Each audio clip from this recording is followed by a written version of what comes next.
Good evening. We begin tonight here with the breaking news. The U.S. strikes on Iran, Iran firing back. Iranian drones and missiles now intercepted in countries where there are American bases. The U.S. tonight says dozens of Iranian missiles have been intercepted in Kuwait and in Bahrain. It all comes after American forces launched a second night of attacks on Iranian targets. Tonight, oil prices surging, gas prices already rising here in the U.S. And President Trump has said the Iran ceasefire is over. Martha Raddatz leading us off tonight with late reporting here. Tonight, Iran bracing for more American attacks after 2 straight nights of bombing. The ceasefire clearly broken. President Trump saying it's over. The U.S. now expanding its targets beyond military, hitting a railroad bridge in Iran that Iran quickly repaired. President Trump insists Iran wants to make a deal, a claim he's repeated throughout this war, now 5 months long. They want to make a deal so badly. But Iran instead firing missiles and explosive drones at U.S. bases in Bahrain and Kuwait, with the U.S. Embassy in Jordan warning all Americans to seek cover. Trump is nothing but a liar. And man, this world is evil. As I watch this, I just think about how evil this world is. Going to war over what? They got money for war, but not for the poor. Those strikes intercepted, but Iran tightening its grip on the Strait of Hormuz. That's causing the cost of oil to rise, and here at home, gas prices, which had started to fall during the ceasefire, now ticking back up to $3.83 a gallon. Tonight, the endgame unclear, and Trump supporters like podcaster Joe Rogan sounding increasingly dismayed the president led the country into this war.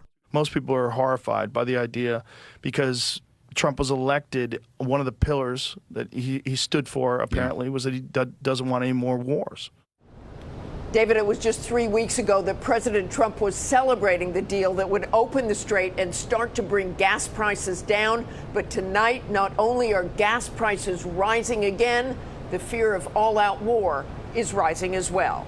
David? Martha Raddatz leading us off from Washington. Martha, thank you. Yeah, everything he stood on his first term, he don't stand on no more. This boy don't got no backbone. No president does. Sorry. I don't see how people support these people.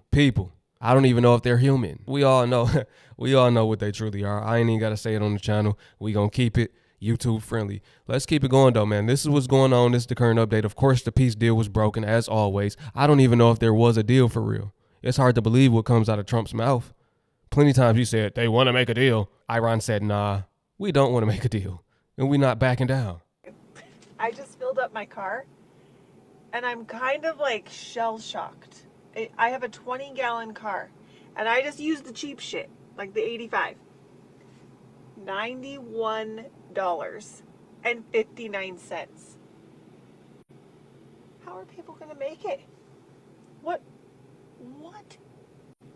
I don't even drive a truck. Like, I drive a mid-sized car. 20 gallons, $91. Help us. Cousins. I just spent $92.63 at the gas station. $92.60, $100? And then they got the nerve to ask me, do I want a receipt? No, I want a receipt. You think I'm about to take physical evidence in the car with me so I can get mad all over again later on? No, I don't need them type of problems in my life. Hey, I ain't gonna lie, that was funny. Physical evidence. But no, for real, that's crazy. I know some people it's taking $70 to fill up their car. Some people $100, right? Every day they filling up. It's not every week no more. Y'all already know they cutting the gas. They cutting it like dope, cutting it down, right? They putting something in it. You know, it's not what it was. We don't really know how to classify it or how to word it the correct way, but y'all know what I'm talking about. People are noticing this. The gas is going quicker. It's not lasting as long. Y'all, I remember filling my gas tank up for $25. That's why we was outside so much, because we would go get free parking, free valets. We walk inside, a nice guy would buy us drinks. This was an investment. You know how many honey lemon pepper wings I could have got this weekend with $100? $100? Like, we need to go back, because when gas was $25, I want to drive. I'm about to go park this car. I don't want to go nowhere. $100 is outrageous. Like, and you know how back in the day you would round up? I ain't rounding up. Ain't no 93. No. Run me my 37 cents. I need that. I need every bit of that. No. Some got to shake. Some ain't. No. What's in my pocket, dog? Big face hundreds. Yo, 100 is the new 20. You spend 100 like it ain't nothing. Back in the day, you would like to put the hundreds up. I'm going to spend the smaller bills. I don't want to break this 100. Same thing, though. I don't want to break this $100 or it's going to be gone. That's how it is. You break that money, it's gone. Yeah. For the people that work at home, you got a work at home job, be thankful. The way gas prices are, that's an additional expense. That should be included. The employer should give you a gas card. To work for you, they should get a gas card every week. Give them a gas card. Pay for that gas for them to get to you so that they can do the work for you. For real. I'm not playing. What y'all know about the 1970s oil crisis? I've been studying on it. Of course, I wasn't born yet. Some of y'all were. A lot of y'all were. We know we got an older audience on the channel. Let us know about the 1970s oil crisis. How was that to y'all? Y'all think we about to enter the same type of oil crisis in 2026? Y'all think it'll be comparable?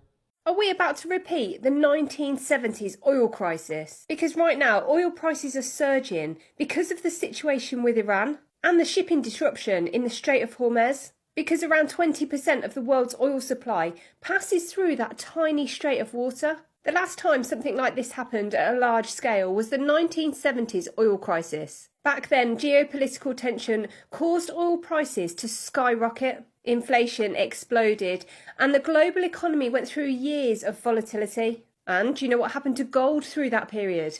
Gold went from about $35 an ounce to over $800 by 1980. That is more than a 20x move. Now, I'm not saying that history will repeat itself, but it does tend to rhyme. When energy shocks happen, they tend to trigger inflation, which forces central banks to make difficult decisions. And that is when markets get really interesting. So the question is, are we just seeing another temporary geopolitical shock? Or are we starting to see the first signs that look a lot like the 1970s macro environment? I already know we are about to either match the oil crisis of the 1970s or top it. It might be a little more worse. Hey, shout out to my traders though. Look, we have an opportunity at hand. Gold is about to rally. The bearish momentum is about to end within the next, I would say, 1 to 9 weeks. We have an opportunity. People are going to start putting their money, those that have it, into precious metals again. And we're going to see gold rally all through the end of the year. This is the opportunity. Catch it from the bottom to the top. It's going to keep going up consistently.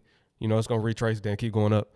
You know how the markets work. As well as if you trade oil. You're going to be able to catch it from the bottom to the top. Oil about to go up. This is going to be the easiest time to trade. I ain't going to hold you. We are seeing an immediate impact at gas stations across the country this morning, with the national average jumping 6 cents overnight to $3.81 a gallon this morning, according to Gas Buddy. And the key here to what happens next to that price for Americans is what happens in the Strait of Hormuz. That is the critical choke point for tankers carrying oil. And in the last 24 hours, Kepler tells ABC News it has seen 25 ships cross. Now, that is lower than what we've seen in previous days, which were more like about 40.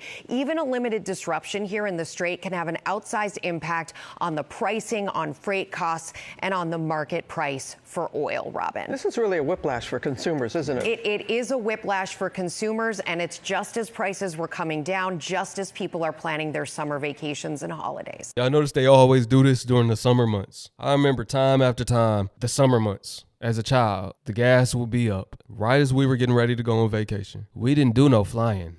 Nah, my people would drive. We going on those 15-hour road trips in the car. The ones where they got to pull over on the side of the road. Everybody got to get out and stretch real quick. Then we get back in the car and continue on. They always do this intentionally during the summer months. Of course, they wanted you to feel like, look, the gas prices are coming down. They wanted everybody to be happy about it. Then guess what?